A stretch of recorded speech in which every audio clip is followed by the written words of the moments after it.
In this video, I discuss the concept underlying progress monitoring. On EasyCBM, a number of measures are available at every grade level, with some of them available for use in benchmarking and screening students, and others to be used only in progress monitoring. The entire goal of selecting the correct progress monitoring measure is to ensure they are sensitive to instructional changes and growth over time.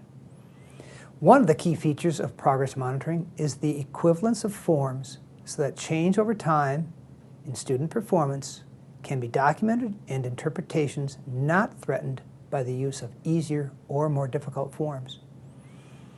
In EasyCBM, the forms have been developed over the course of nearly a decade and several $1 million of funding from the Institute of Education Sciences, IES.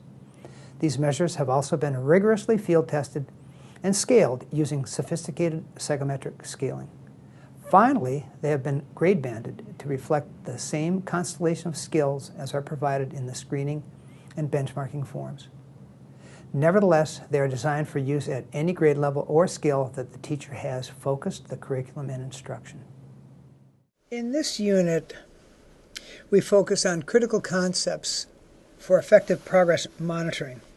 And behind the concepts here, presented in this slide, you should appreciate that decision-making using progress monitoring can be based on measures from any grade level, and that we use the bench only at the student's grade level for making decisions about risk. So this is not quite the same because we're talking about progress monitoring, not performance on screening or benchmark measures. Teachers could use these screening or benchmark measures to define the lowest ranked students and then conduct an item analysis to determine if they have the basic skills needed for that grade level, and basically do an error analysis to begin to think about effective instructional programs that target those errors.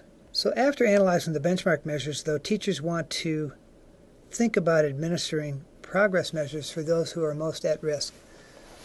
So, for example, the progress measures in EasyCBM have been scaled in association with the screening and benchmark measures at each grade level. But again, off-grade level measures for progress may be used in evaluating instruction.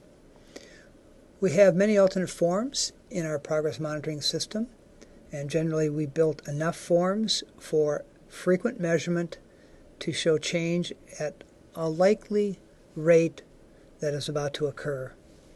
And so this change would include changes in level, slope, and variability.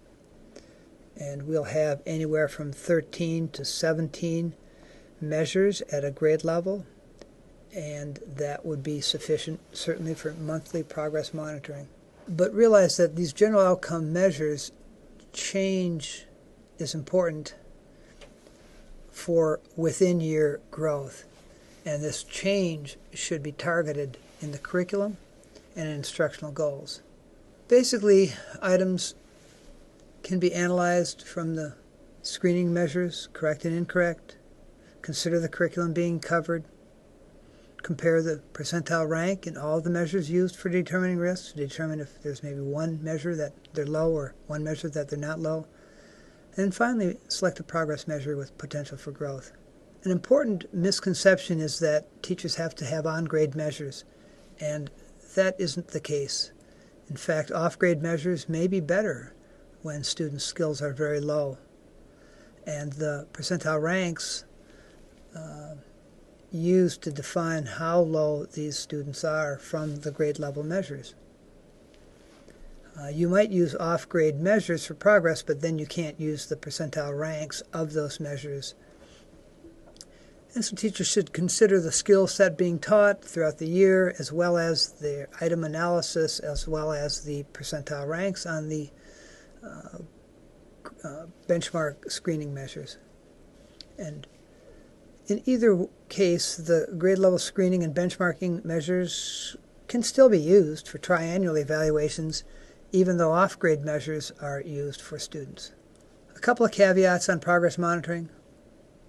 There should be consistency in the grade level administered. So if you're an off-grade measure, then keep to that measure throughout the year to make comparisons over time of one value to the next. Administer as often as change is expected. So for example, if comprehension is being monitored, it's very unlikely that weekly measurement would be even sensible because comprehension is not likely to change that much. And finally, consider other behavioral factors why students are performing as they are. Consider the attention they're giving in class or on tests, or their concentration, or any attendance to school or class, and finally any personal issues. In this last slide, we have a number of examples where students from various grade levels have performed. In this grade 1 student, you will see very low performance on word reading fluency, WRF, and passage reading fluency, PRF. They are so low that in fact letter sounds may be the most sensible measure for progress monitoring because they're at least at the 15th PR or percentile rank. In the 3rd grade student, you see that both measures of reading fluency, words and passages, are at a reasonable percentile rank, and both the MCRC, multiple choice reading comprehension, and the CCSS reading are quite low and in fact may not be sensitive to show progress.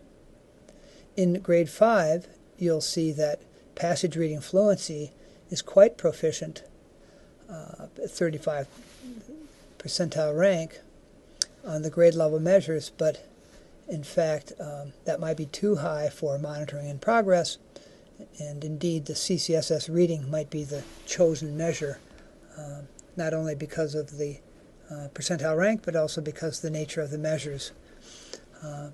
Clearly, the 15th percentile rank in multiple choice reading comprehension is quite low, and perhaps maybe monthly monitoring in that would be worthwhile also. Finally, in the 7th grade student, we see that CCSS reading is low and maybe an appropriate progress monitoring measure. The passage reading fluency percentile rank is very low, and as well as multiple choice reading comprehension. So maybe to complement the percentile rank, 10th percentile rank in CCSS reading, passage reading fluency measures would be administered also. Selecting the appropriate progress monitoring measure to use, administering the measures on a sensible time schedule, and providing sufficient instruction to prompt a change in performance are all key to improving instructional effectiveness within an RTI approach.